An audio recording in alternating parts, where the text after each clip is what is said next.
One of the things I love most about my role as a coach is that I get to work with entrepreneurs and solopreneurs across nearly every field of human endeavor that exists.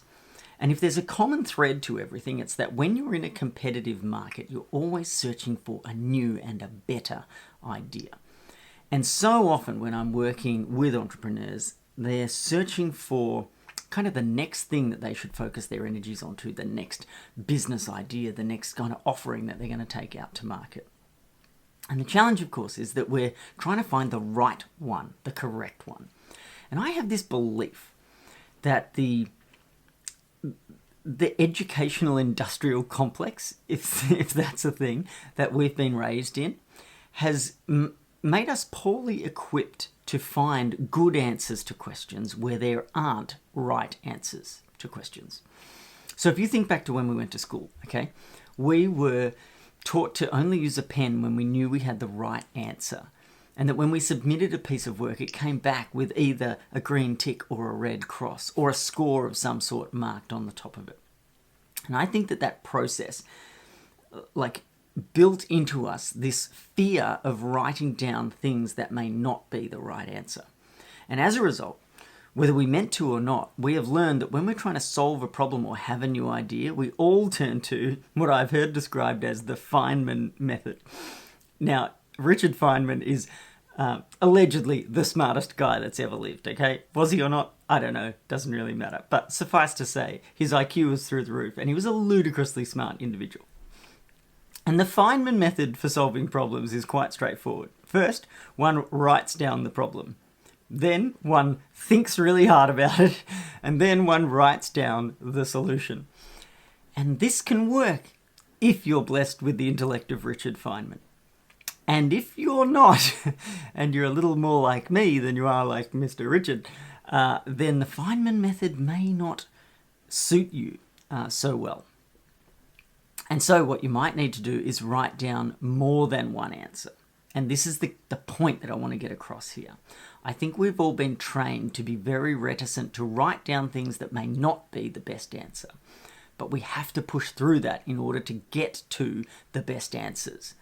I have this belief that quantity is the well from which quality springs. Right? So people always talk about quality over quantity as, I don't want to do a lot of things, I just want to do one good thing. That's great.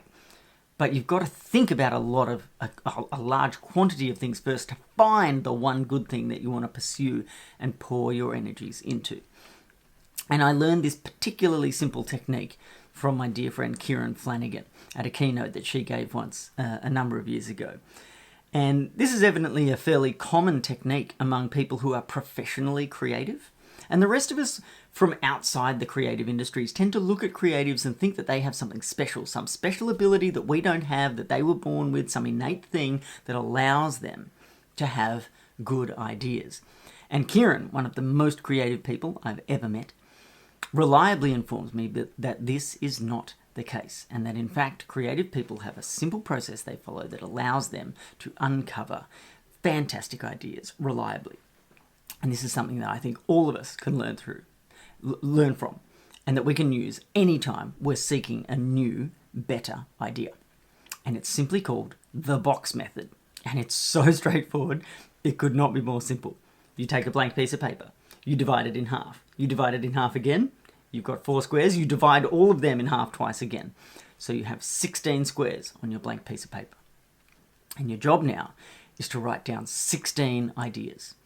And you're not allowed to stop and review or edit or judge any of them until you've filled all the boxes. And this bit is key.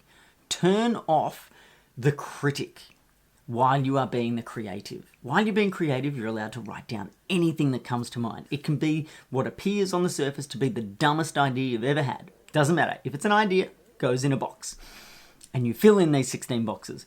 And when you get to the end of that page, if you've still got momentum, you flip it over, you do all the lines again, 16 more boxes, fill them all out. No critic, no judgment, none of that. Just create.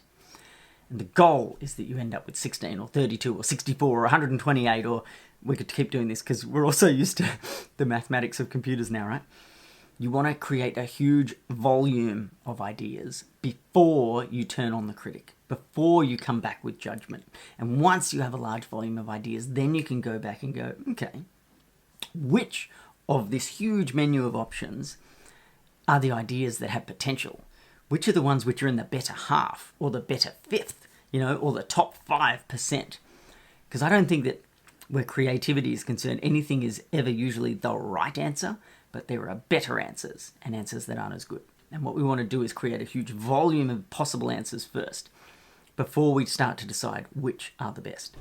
So the next time you're thinking to yourself, I need a good idea here, my suggestion is to use the box method.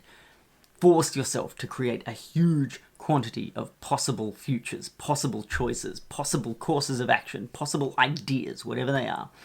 Then switch on your judgment, switch on your critic, and decide from that menu of possibilities which ones are going to be the best. And if that works for you, please send me a message to let me know that this was helpful.